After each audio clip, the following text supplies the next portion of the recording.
Good afternoon, great people. It is PDA, and you are welcome to today's class. Today, I'm going to be talking to you on the subject of conversation. Conversation is something that all of us do have every day. Husbands do have it with their wives. Children do have it amongst themselves. In the marketplace, in banks, in organizations, schools, companies, conversations take place. Now, I like to categorically say that conversation can either be casual or serious. For today, those are the two categories I like to classify conversation into: casual conversation and serious conversation. Children are playing games in the sitting room and they are talking, casual conversation. People, gather at the parks, gisting, casual conversation. Casual conversation happens in many ways. We all recognize them. But on the other way, there is the serious conversation. Serious conversation, the husband may wake the wife up at midnight, and it may be vice versa for conversation. That's a serious conversation. And it may not be at night, it may be in the day, talking about something very important. The importance of the subject in discussion is what either makes it casual or serious conversation. So I am going to be particular today about serious conversation. Conversation, or let me say, there are two things that happen during conversation. The first is listening, and the second is speaking, or rather, response. Listening, response. When it comes to listening, there are two ethics you must show. When you go to meet great people, somebody up there sends for you, maybe for interview or to ask few harmless questions.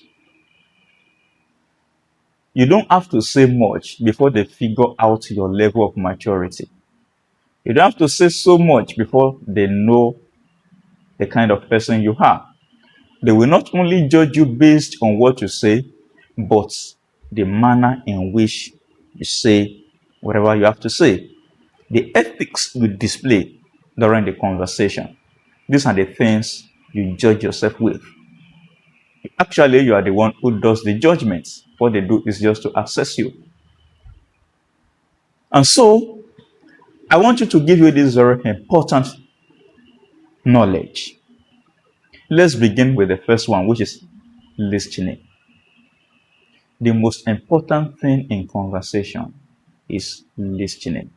When it comes to serious conversation, the most important thing is listening. You are a counselor, somebody has just come to you to share their burdens with you, to share the deepest pain of their heart with you.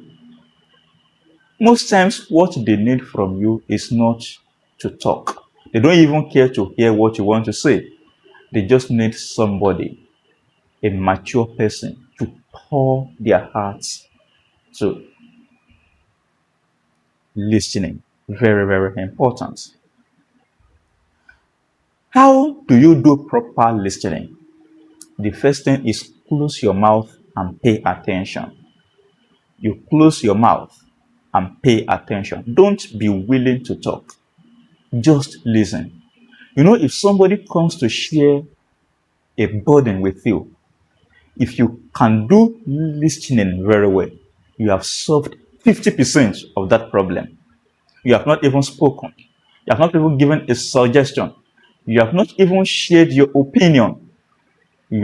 If you can do listening very well, you have shared 50% of that problem.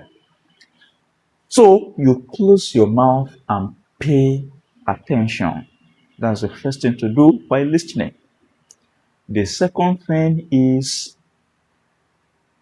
you maintain eye contact. Gone are the days when it was believed to be proud to maintain eye contact with an elderly person. No, we are no longer in that age. In this age, if you are dodging eye contact, it will be believed that you are somebody of a limited level of maturity. It will be believed that this person is not so mature. This person is shy. Maybe is incompetent. Maybe is not so knowledgeable. That is how you have described yourself the moment you begin to dodge eyes. So you have to maintain eye contact while listening. And one other thing to do in order to listen properly is you ask clarifying questions.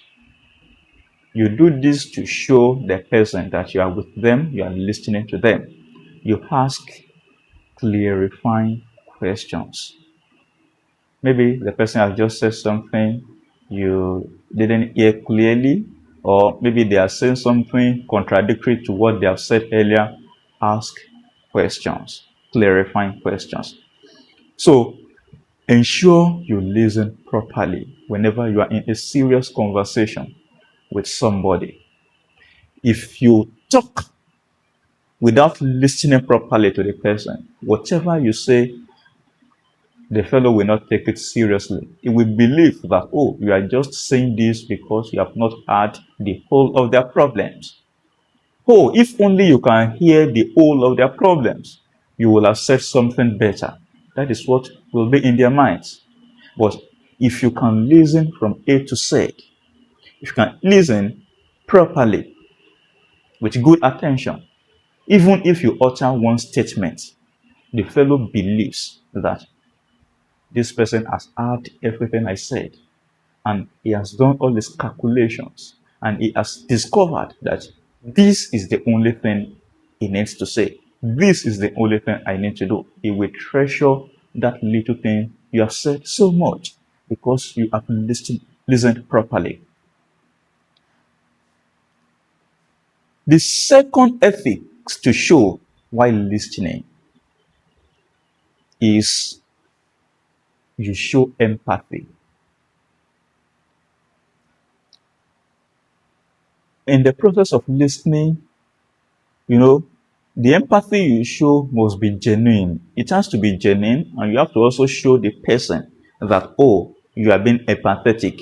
If they are sharing part of their experience that is not so good, that is not so cool, show how empathetic you are.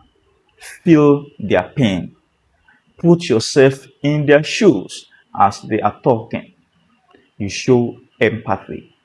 This gives an impression of connection to the person you're talking to. You show empathy. So these are two things you must do while listening. Number one, active listening. Number two, you show empathy. I have told you how to listen actively. And now let's go to the next one, which is the response. How do you respond? The first thing is that you learn to use respectful language.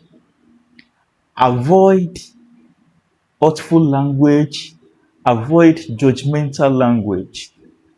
Somebody, well, somebody has seen you as a counselor and is now coming to you to make a confession. Or somebody has seen you as a pastor and they are coming to make a confession to you.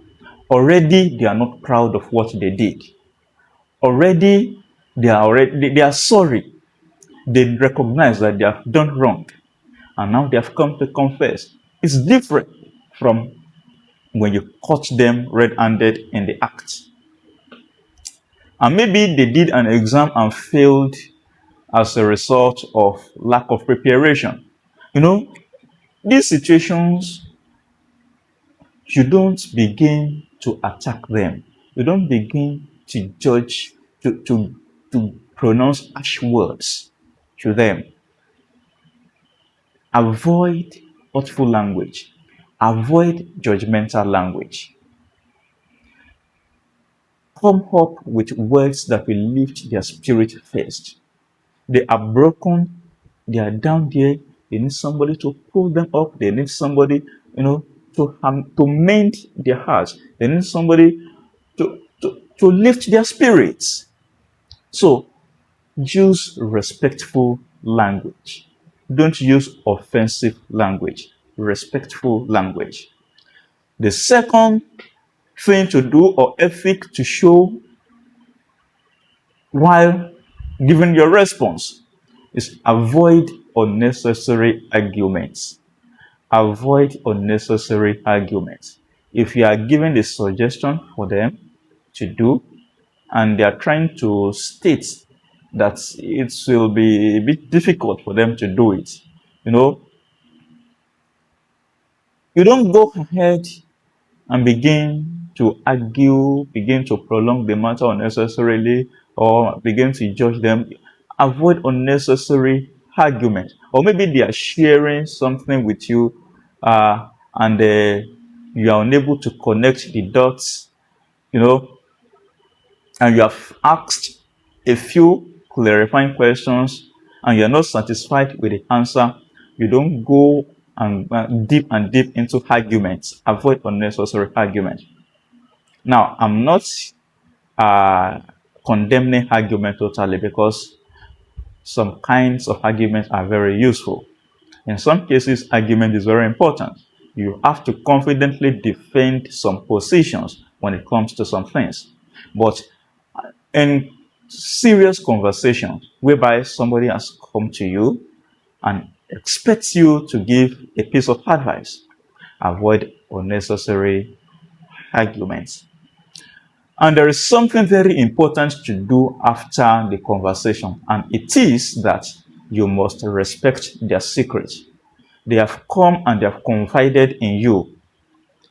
It will not be professional of you. It will not be good of you that you begin to carry their secret and you begin to say it to Mr. A, to Mr. B, to Mr. C. And what they have never told anybody but you, they begin to hear it all over the place out there. That will not be good. You must treasure people's secrets. People's secret is not what you use to preach out there every time. Somebody spoke to me how their pastor cannot do without sharing, the secret of the members during sermon. And it's a very big problem. It has led to a very big problem. You shouldn't be found doing that. Treasure people's secrets, and it will be well with you. Thank you for listening to this, and be expectant of more.